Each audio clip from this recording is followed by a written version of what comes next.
Hi friends, welcome to Kavya Nayana cooking channel. ನಾನು ಸುಷ್ಮಾ. ಬನ್ನಿ, ಇವತ್ತು ನಮ್ಮ ಉತ್ತರ ಕರ್ನಾಟಕದ ಸ್ಪೆಷಲ್ ಜೋಳದ ವಡೆನ ಯಾವ ಥರ ಮಾಡೋದು ಅಂತ ತೋರಿಸ್ಕೊಡ್ತಾ ಇದ್ದೀನಿ. ನೀವು ಇದನ್ನ ಬೆಳಗ್ಗೆ ತಿಂಡಿಗಾದರೂ ಮಾಡ್ಕೋಬೋದು, ಹಾಗೆ ಮಧ್ಯಾಹ್ನ ಊಟಕ್ಕಾದರೂ ಮಾಡ್ಕೋಬೋದು. ತುಂಬ ಅಂದರೆ ತುಂಬ ಚೆನ್ನಾಗಿರುತ್ತೆ ಫ್ರೆಂಡ್ಸ್. ಇದ್ರ ಜೊತೆಗೆ ನೀವು ಚಟ್ನಿ ಪುಡಿ ಮೊಸರಲ್ಲಿ ತಿನ್ಬೋದು, ಯಾವುದಾದ್ರೂ ತರಕಾರಿ ಪಲ್ಯ ಕೂಡ ಮಾಡಿ ತಿನ್ಬೋದು. ಅಷ್ಟು ರುಚಿಯಾಗಿ ಇರುತ್ತೆ ಫ್ರೆಂಡ್ಸ್. ಬನ್ನಿ ಇವಾಗ ಯಾವ ಥರ ಮಾಡೋದು ಅಂತ ನೋಡೋಣ. 1 ಸ್ಪೂನ್ ಆಗುವಷ್ಟು ಜೀರಿಗೆ ತಗೊಂಡಿದ್ದೀನಿ, ಹಾಗೆ 1 ಸ್ಪೂನ್ ಆಗುವಷ್ಟು ಧನಿಯಾ ಬೀಜ ತಗೊಂಡಿದ್ದೀನಿ, ಸ್ವಲ್ಪ ಕೊತ್ತಂಬರಿ ಸೊಪ್ಪು, ಸ್ವಲ್ಪ ಕರಿಬೇವು, ಹಾಗೆ ಖಾರಕ್ಕೆ ನಮಗೆ ಎಷ್ಟು ಬೇಕೋ ನೋಡಿಕೊಂಡು ಹಸಿಮೆಣಸಿನ್ಕಾಯಿ ತಗೋಬೇಕು. ನಾನು ಚಿಕ್ಕದು ತುಂಬ ಖಾರ ಇದೆ, ಒಂದು ಸ್ವಲ್ಪ ತಗೊಂಡಿದ್ದೀನಿ. ಇದಕ್ಕೆ ಖಾರ ಜಾಸ್ತಿ ಹಾಕಿದ್ರೇನೆ ತುಂಬ ಚೆನ್ನಾಗಿರುತ್ತೆ. ಹಾಗೆ 1 ಗೆಡ್ಡೆ ಬೆಳ್ಳುಳ್ಳಿನ ಬಿಡಿಸಿ ಇಟ್ಕೊಂಡಿದ್ದೀನಿ, ಹಾಗೆ ರುಚಿಗೆ ತಕ್ಕಷ್ಟು ಉಪ್ಪು. ಇದನ್ನೆಲ್ಲವನ್ನು ನಾವು ಸ್ವಲ್ಪ ನೀರು ಹಾಕ್ಕೊಂಡು ತರಿತರಿಯಾಗಿ ಪೇಸ್ಟ್ ಮಾಡ್ಕೊಂಡು ಬರಬೇಕು. ನೀರು ಹಾಕದೇ ಇದ್ರೂ ನಡೆಯುತ್ತೆ, ಒಟ್ಟಿನಲ್ಲಿ ನಮಗೆ ತರಿತರಿಯಾಗಿ ಮಾಡ್ಕೊಂಡು ಬಂದರೆ ಸಾಕಾಗುತ್ತೆ. ಇವಾಗ ಇದನ್ನೆಲ್ಲವನ್ನು ನಾನು ಮಿಕ್ಸಿ ಜಾರಿಗೆ ಹಾಕ್ಕೊಂತೀನಿ. ನೋಡಿ, ನಾನು ನೀರು ಹಾಕದೇನೆ ತರಿತರಿಯಾಗಿ ಪೇಸ್ಟ್ ಮಾಡ್ಕೊಂಡು ಬಂದಿದ್ದೀನಿ. ನೋಡ್ತಾ ಇದ್ದೀರಾ, ಇಷ್ಟು ತರಿತರಿಯಾಗಿದ್ದರೆ ಸಾಕಾಗುತ್ತೆ. ಬನ್ನಿ ಇವಾಗ ಹಿಟ್ಟನ್ನು ಕಲಿಸ್ಕೊಳ್ಳೋಣ. ನೋಡಿ, ಹಿಟ್ಟು ನಾದ್ಕೊಳ್ಳೋದಕ್ಕೆ ನಾನು ಪರಾತನ ತಗೊಂಡಿದ್ದೀನಿ. ಈಗ ಜರಡಿ ಮಾಡ್ಕೊಳ್ಳೋಣ. 2 ಕಪ್ ಆಗುವಷ್ಟು ನಾನು ವಡಿ ಹಿಟ್ಟನ್ನು ತಗೊಂಡಿದ್ದೀನಿ. ನೋಡಿ,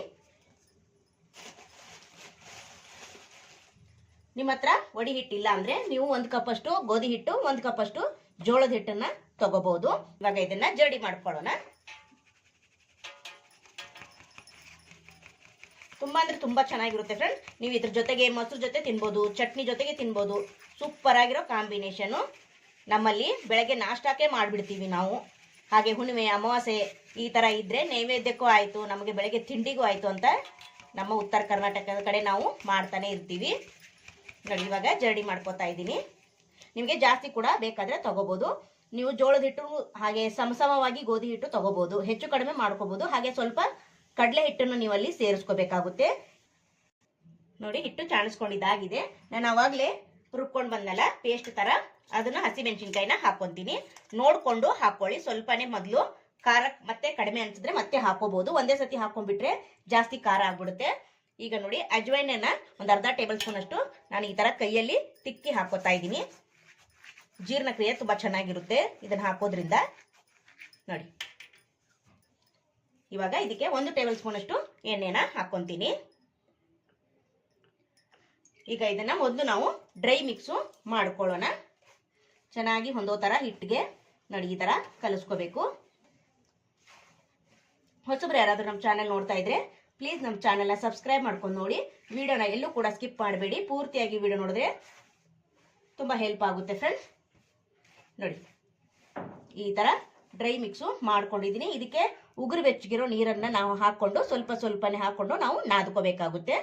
ಚಪಾತಿ ಹಿಟ್ಟಿಗಿಂತ ಸ್ವಲ್ಪ ಗಟ್ಟಿಯಾಗಿನೇ ಕಲಿಸ್ಕೋಬೇಕು. ನೋಡಿ, ಬಿಸಿ ನೀರನ್ನು ಸ್ವಲ್ಪ ಸ್ವಲ್ಪನೇ ಹಾಕ್ಕೊಂಡು ನಾನು ನಾದ್ಕೊತೀನಿ.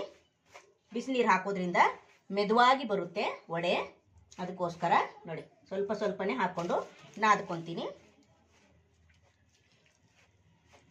ನೋಡಿ, ಸ್ವಲ್ಪ ಸ್ವಲ್ಪನೇ ನೀರು ಹಾಕ್ಕೊಂಡು ಚೆನ್ನಾಗಿ ನಾದ್ಕೊಡ್ತಾ ಇದ್ದೀನಿ.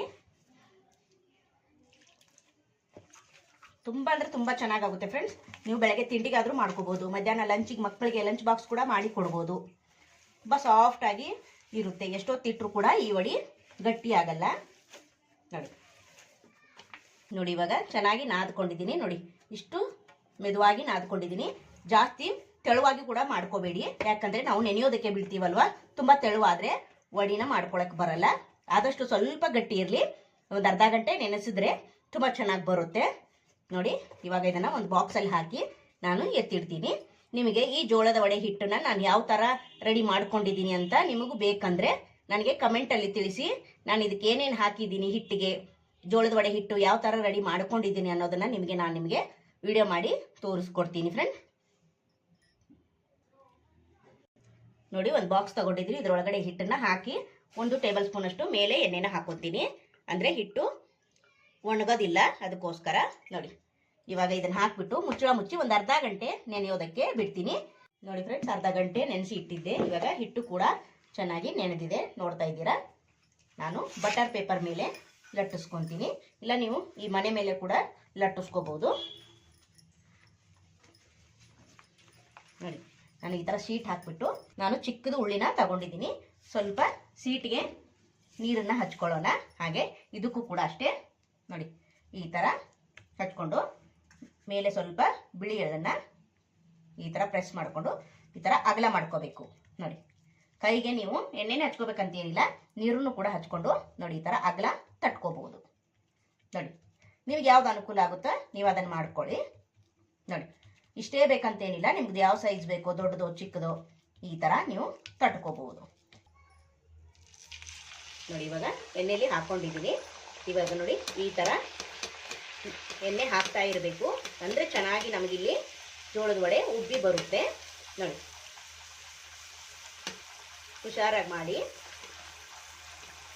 ನೋಡಿ ನೋಡಿ ಎಷ್ಟು ಚೆನ್ನಾಗಿ ಉಬ್ಬುತ್ತಾ ಇದೆಯಲ್ಲ, ನೋಡ್ತಾ ಇದ್ದೀರಾ? ಈ ಥರ ಎಣ್ಣೆ ಹಾಕಿದ್ರೆ ನಾವು ಚೆನ್ನಾಗಿ ಉಬ್ಬಿ ಬರುತ್ತೆ. ನೋಡಿ, ಇವಾಗ ಈ ಕಡೆ ತಿರ್ಸ್ಕೊಳ್ಳೋಣ. ನೋಡಿ, ಸೂಪರ್ ಅಲ್ವಾ? ನೋಡಿ ಎಷ್ಟು ಸಖತ್ತಾಗಿ ಉಬ್ಬಿತಲ್ವಾ? ನೋಡ್ತಾ ಇದ್ದೀರಾ? ನೋಡಿ, ಈ ಥರ ಕಲರ್ ಬರಬೇಕು, ಅಲ್ಲಿವರೆಗೂ ನಾವು ಫ್ರೈ ಮಾಡ್ಕೋಬೇಕು. ನೋಡ್ತಾ ಇದ್ದೀರಾ? ಇವಾಗ ಇದು ರೆಡಿ ಆಯಿತು ಫ್ರೆಂಡ್ಸ್. ನೋಡಿ, ಜಾಸ್ತಿ ಎಣ್ಣೆ ಕೂಡ ಕುಡಿಯೋದಿಲ್ಲ ಇದು. ನೋಡಿ, ಇದೇ ಥರ ಎಲ್ಲವನ್ನು ವಡೆ ಮಾಡಿ ನಿಮಗೆ ತೋರಿಸ್ಕೊಡ್ತೀನಿ. ನೋಡಿ ಫ್ರೆಂಡ್ಸ್, ಎಲ್ಲ ಜೋಳದ ವಡೆನ ನಾನು ರೆಡಿ ಮಾಡಿ ಇಟ್ಕೊಂಡಿದ್ದೀನಿ. ಎಷ್ಟು ಸಖತ್ತಾಗಿ ಕಾಣಿಸ್ತಾ ಇದೆ ನೋಡಿ ಫ್ರೆಂಡ್ಸ್, ಸೂಪರ್ ಅಲ್ವಾ? ನೋಡಿ, ಎಲ್ಲ ಪೂರಿ ಚೆನ್ನಾಗಿ ಉಬ್ಬಿ ಬಂದಿದೆ. ನೋಡಿ, ನೀವು ಪೂರಿ ಆದರೂ ಅನ್ಬೋದು, ಜೋಳದ ವಡೆ ಕೂಡ ಅನ್ಬೋದು. ನೋಡಿ, ಸಖತ್ತಾಗಿ ಬಂದಿದೆ. ನೋಡಿ, ಆಚೆ ಕಡೆಯಿಂದ ಕ್ರಿಸ್ಪಿಯಾಗಿ, ನೋಡಿ ಸಾಫ್ಟಾಗಿ, ನೋಡ್ತಾ ಇದ್ದೀರಾ? ನೋಡಿ ನೋಡಿ, ಸೂಪರ್ ಅಲ್ವಾ? ಇದನ್ನು ನಾನು ಚಟ್ನಿ ಜೊತೆಗೆ ಹಾಗೆ ಮೊಸರು ಜೊತೆಗೆ ನಿಮಗೆ ಸರ್ವ್ ಮಾಡಿ ತೋರಿಸ್ತೀನಿ ಫ್ರೆಂಡ್ಸ್. ನೋಡಿ ಫ್ರೆಂಡ್ಸ್, ನಾನು ಚಟ್ನಿ ಪುಡಿ ಮೊಸರು ಜೊತೆಗೆ ಸರ್ವ್ ಮಾಡ್ಕೊಂಡಿದ್ದೀನಿ. ತುಂಬ ಅಂದರೆ ತುಂಬ ರುಚಿಯಾಗಿರುತ್ತೆ.